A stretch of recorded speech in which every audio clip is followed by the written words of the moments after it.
Hi guys. Medyo garalgal ang boses. So medyo kinakabahan me. Mag-aantay ako ng ko ngayon, interview. May virtual interview ako. Alauna. So right now it's only 12:31. Parang yung boses ko kinakabahan siguro. Okay. Since nag-aantay pa ako ng oras, 12:30 pa lang. Story time muna. Gusto ko lang i-share of how good and faithful God is. And that sa weakness natin, sa time ng weakness natin, pag may faith tayo sa Lord at pag may pananampalataya tayo sa Panginoon, He will always lift us up.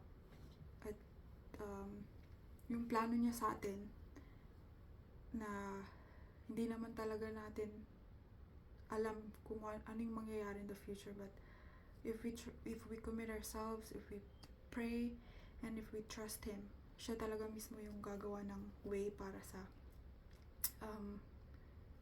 buhay natin, sa future natin, or sa mga decisions natin. So, ewan ko kung everybody knows, but I'm just gonna share a little bit about myself. So, basically, I am working as a nurse in a clinic, and meron akong 3 anak na mga maliliit pa. So, the first one is Caden, he's 7. Caleb, yung second, he's 5. And Kaylee is 3. So, sa tutuusin, alagain pa sila. Tapos, yung asawa ko may trabaho full-time. And, ako naman may trabaho 5 days a week. But then part-time. So, when I first applied to that job, kasi pagkatapos kong mabuntis kay Kaylee, may maternity kasi dito sa Canada na after 12 months or 18 months, it depends on you kung hanggang kailan mo kukuhanin yung maternity mo. And then afterwards, you have to return to work. During that time naman ng maternity, meron kang marireceive na benefits sa government. So, yeah, it's okay not to have a job, but then as we all know, wala namang libre. So, you have to pay for your own bills, you have to pay for all the expenses, mga bata, gastusin, and all that.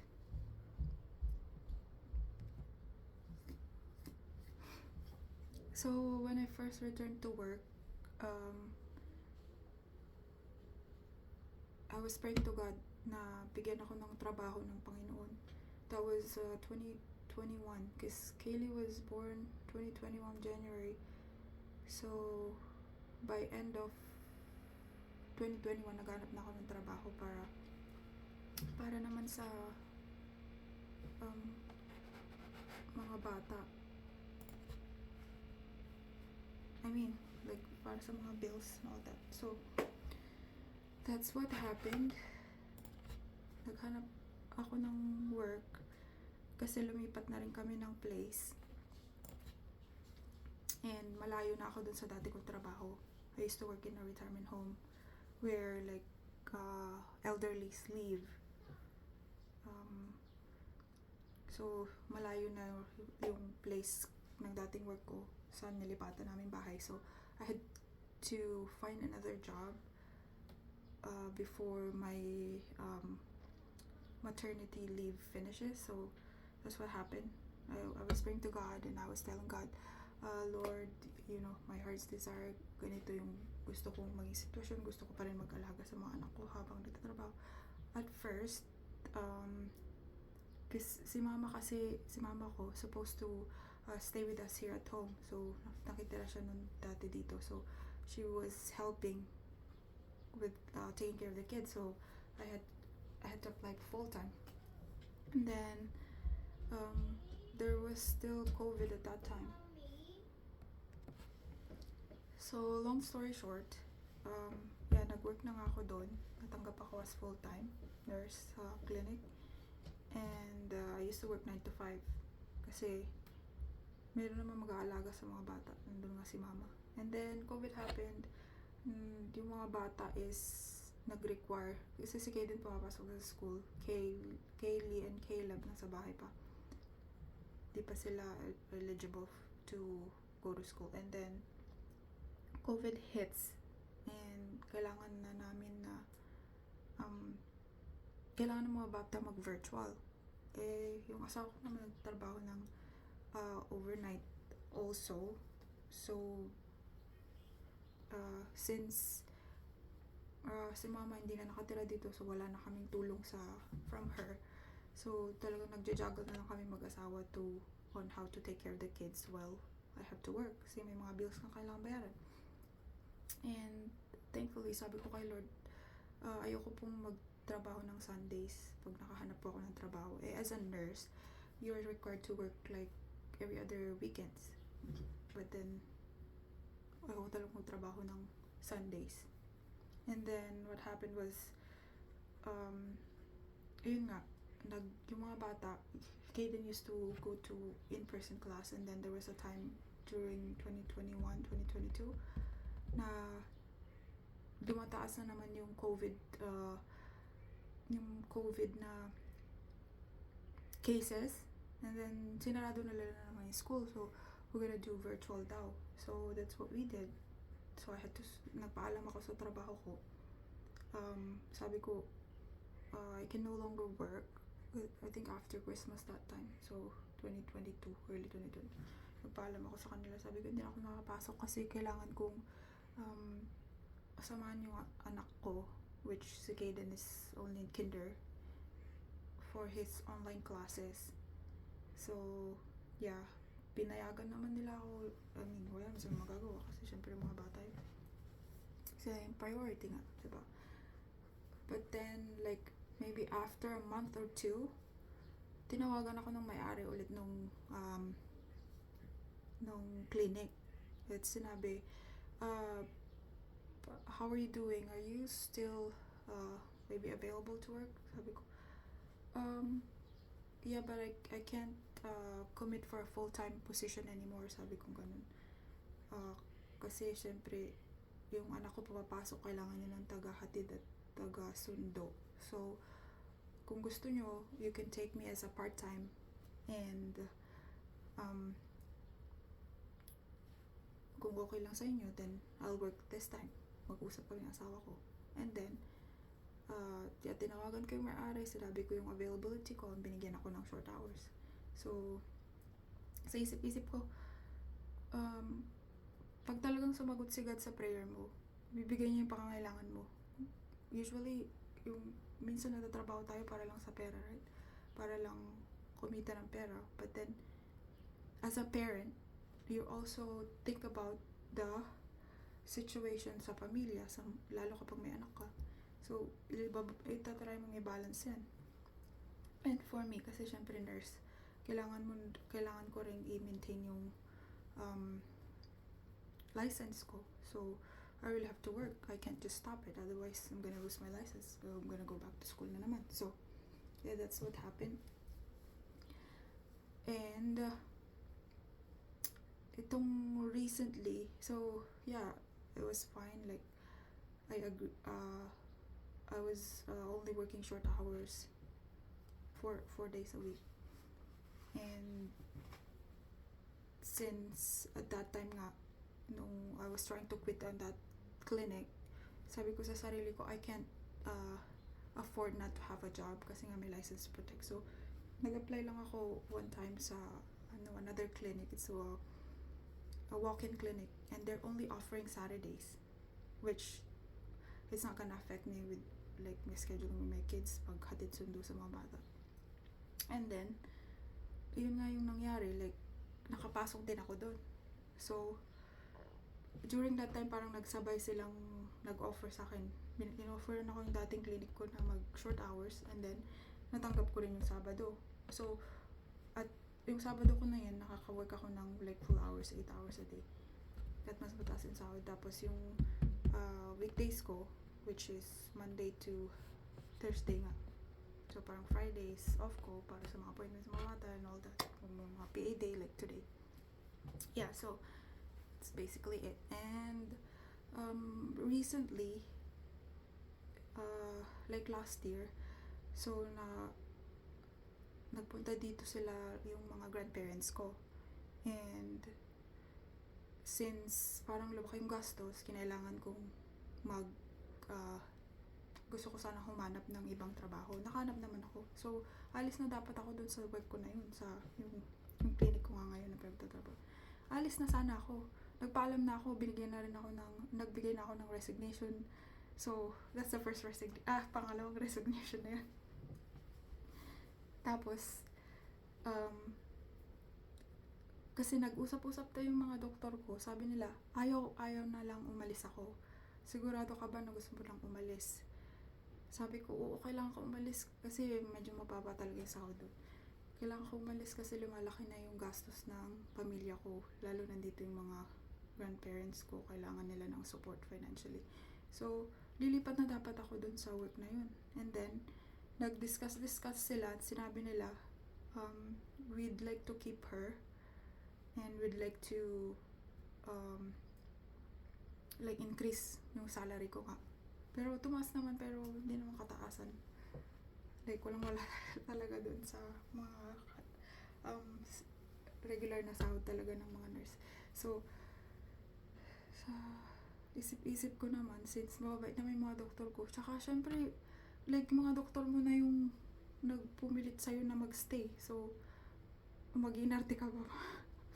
Parang sino ka ba naman para like magmataas-mataas pa para lang like sila na yung humihingi ng pabor sa'yo. Hindi siya lang ang ganap nagstay na rin ako. Pero syempre sa lahat ng mga desisyon ko na yun, nagpe-pray ako lagi kay God. And at that time humihingi rin ako ng mas maraming oras kasi at that time si Kaylee na lang yung hindi pumapasok sa school, and that time si Kaylee pwede ring alagaan nila nanay and tatay when they were still here. And so sabi ko, since lumalaki na nga yung gastos sa bahay kasi marami kami, huminga ako ng mas longer hours, tapos dinagdagan nga nila ng konti yung sahod ko. So okay na ako dun, sabi kong ganun. And during that time, like parang nakakataba ng puso rin, like yung hindi ka nila nilet go sa trabaho mo. Like gusto mo nang umalis, parang gusto ko rin mag-grow whatever or mag-try out sa iba. Pero yung fact na like they're trying to like gusto ka nilang i-keep dahil na-appreciate ka nila, mga ganun. And then so lately lang umuwi na sila nanay sa Pilipinas, yung sila lola ko. Umuwi na sila ng Pilipinas. Just for their own safety kasi mahirap naman yung sitwasyon nila dito and they were staying here. So, bago na naman yung sitwasyon. So, wala na naman mag-aalaga sa bata, ganun. So, tapos, humanap ako ng daycare para may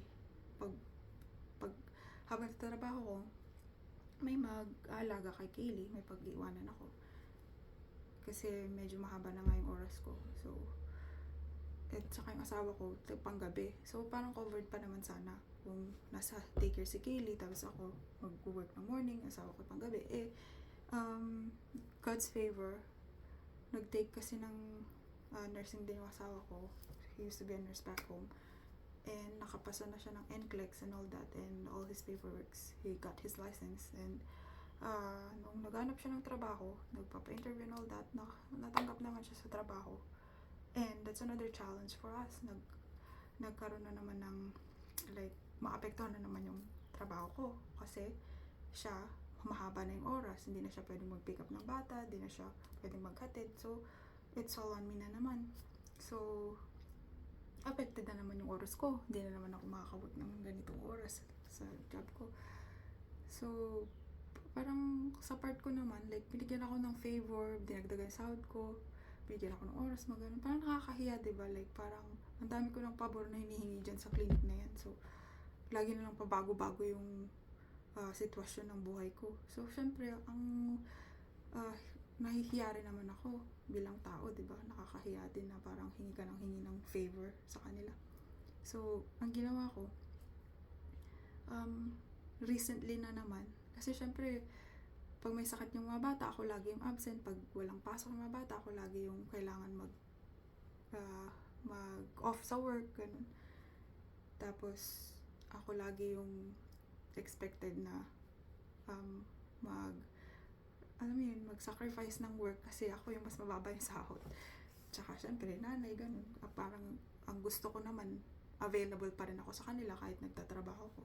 So, recently, parang nakukonsensya na nga ako, kukunting oras ko, pag hatid ko sila, minsan, or madalas, late ako, kailangan ko nasa work ng mga 9:30, nandun na ako ng like, sobrang late, 15 minutes, 20 minutes, ganun.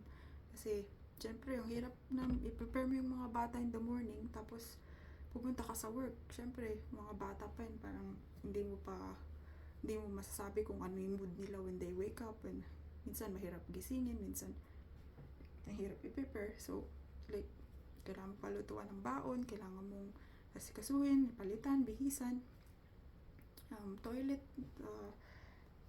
train, toilet needs, so yung mga ganung bagay ba.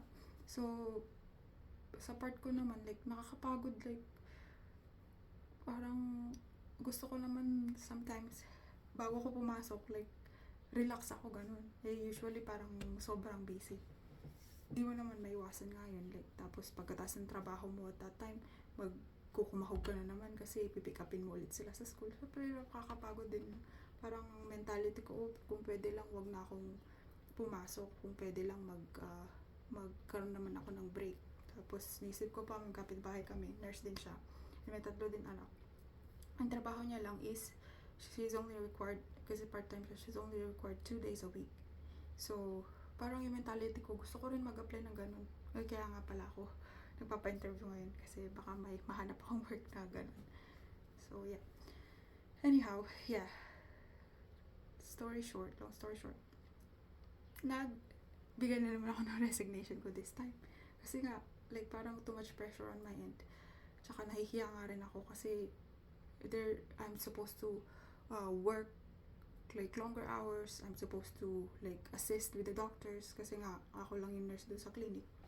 So, parang yung konsensya ko naman nababother na lagi na lang lagi na lang ang schedule ko, short hours. Parang wala naman ako na itutulong sa clinic, ganun. So, nag-resign na lang ako. Tapos kapag may sakit yung mga bata, syempre nahihiya ako. Ako lang yung nurse doon. Dapat nandun ako lagi. Alam niyo yung mga style na yun. So, nagbigay na naman ako ng resignation. Itong manager ko naman, in-accept niya. So, ang last day ko dapat kahapon. Kasi ngayon nga, nag-day off ako dahil walang pasok yung mga bata. So, last day ko na dapat from my resignation. Nagbigay ako ng resignation ko 2 weeks ago. Resignation ko dapat today. Yesterday. Ang last day ko. Ngayon, nagkaroon na naman ng komosyonan sa trabaho.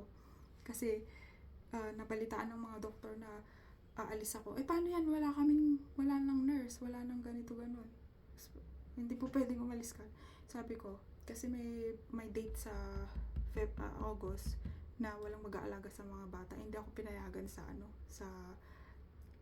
off. Sabi kong ganon.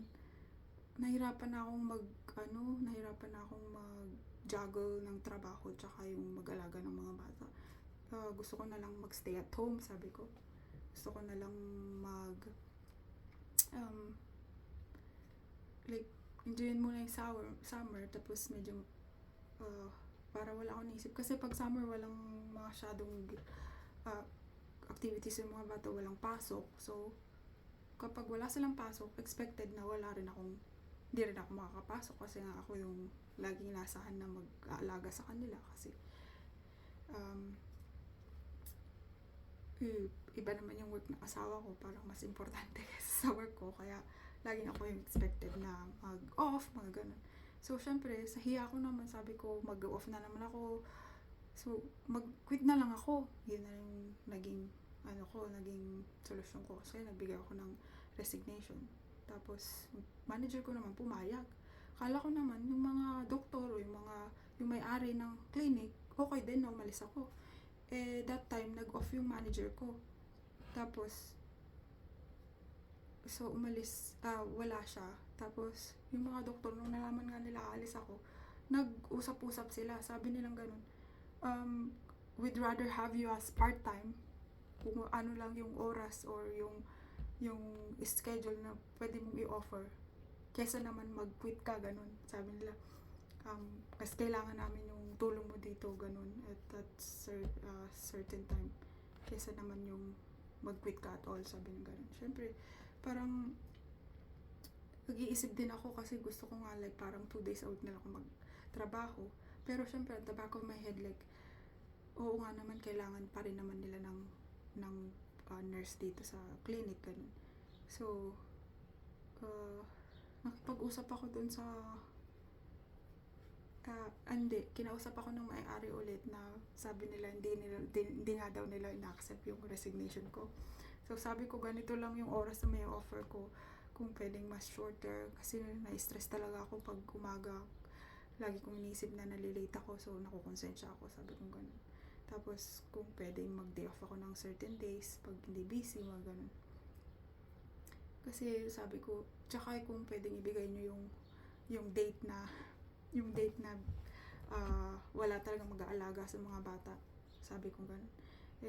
Tapos pumayag naman yung may-ari, pumayag din yung mga doktor. Parang sabi nila mag-a-adjust sila para sa akin. Parang sabi ko, sino ba naman ako para gawan nila ng ganun? Sino ba naman ako para lahat ng request ko ibigay nila, like lahat ng favor ibigay nila para sa akin? Kung hindi ba naman si God yun? Kung hindi ba naman kumikilos si God sa buhay ko para padalhin yung buhay ko? Kasi nakikita niya, nahihirapan ako. Tapos pinagdasal ko sa kanya, ayoko silang iwan. Kilala naman ako ng mga katrabaho ko. Siguro kilala ako ng mga doktor ko na pag nagtrabaho talaga ako, as in, bigay todo rin pag nandun ako. Pero syempre, nahihiya rin ako na hindi ko maibigay yung oras ko, yung 100%. Kasi syempre, unahin ko pa rin yung mga anak ko.